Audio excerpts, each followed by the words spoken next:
President Trump planning to go ahead with his State of the Union speech set for next week, despite Nancy Pelosi's calls for a delay. The Speaker says the Senate is trying to block her every move to reopen the government, as Mitch McConnell says not all House Democrats see eye to eye with their leader.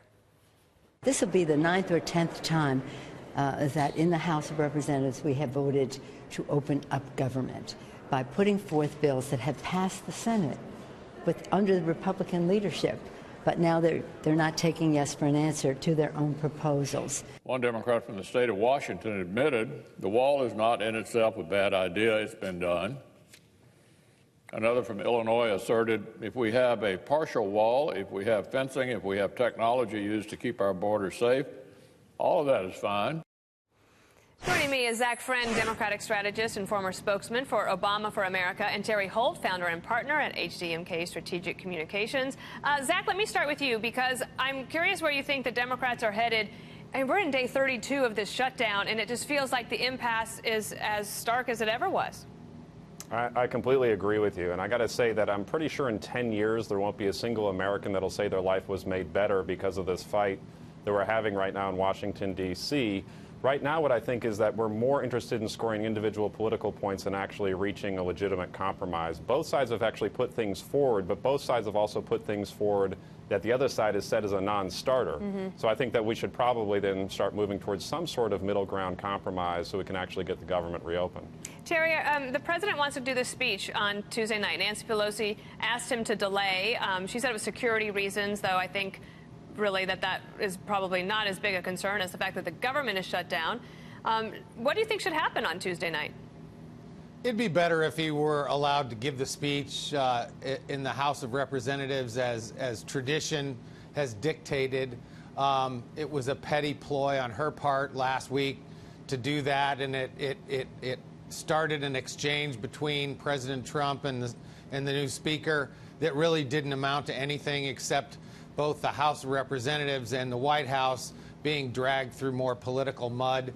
The trick, if Donald Trump is going to try to stage an alternate State of the Union, is how you pull that off with the same dignity, the same gravitas as he would have in the House chamber.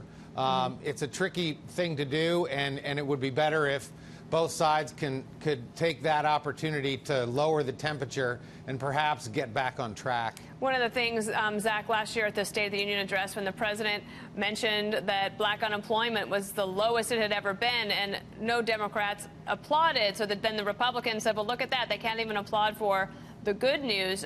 If the president goes forward on Tuesday, how do you think Democrats will try to manage, their facial expressions, especially when you have this dichotomy of the moderate Democrats or the Democrats who just won elections in districts where they beat Republicans just barely, but they beat them and they won those seats. They might want to try to start compromising, but Speaker Pelosi is going to basically say maybe sit on your hands?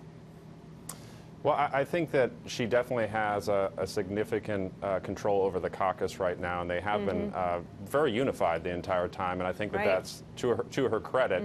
I don't know right now, though, if neither side's actually allowed to ever break ranks or to actually negotiate with the other side. In fact, it's actually considered taboo to create the Gang of Eight, so to speak, again. Then I don't know where we move forward from this, because both sides right now are issuing stances that are non-starters for the other side. And I'll say, as far as the optics of the State of the Union, I still think that most people in the country really actually don't care whether or not the president gives the State of the Union. They just want the government to actually govern.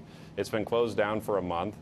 People are missing paychecks. People are unable to. I mean, there's kids that literally are struggling to get food because their parents don't even have the money to pay for it. I think that should be what we should be focusing on, and not whether or not there's the security to have the State of the Union. I just don't think that touches most people's lives on a day-to-day basis. Terry, the president is the chief executive officer of the United States of America and this government, and we've been showing all these reports, as Zach mentioned, food banks opening up to help FBI agents and their families get through.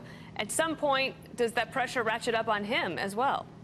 It does, and I think we've seen more and more reports from the other end of Pennsylvania Avenue at the White House that they're really concerned about the optics of this, but they still retain a stranglehold on their base. And really, that's the problem here for both sides. Nancy Pelosi doesn't see any downside to playing to her progressive left and becoming their champion, as Mitch McConnell said today. And Donald Trump, for all of the hand-wringing that they seem to be doing, they still are appealing primarily to their base with the wall. And that seems to have been fine up to this point. But at some point, the 2020 race looms its ugly head here, and neither side is appealing to the middle of the country, and somebody's going to have to if they're going to win the election. At some point, you have to reach out across the aisle both ways. All right, Zach Friend and Terry Holt, thank you. Thank you. Thank you.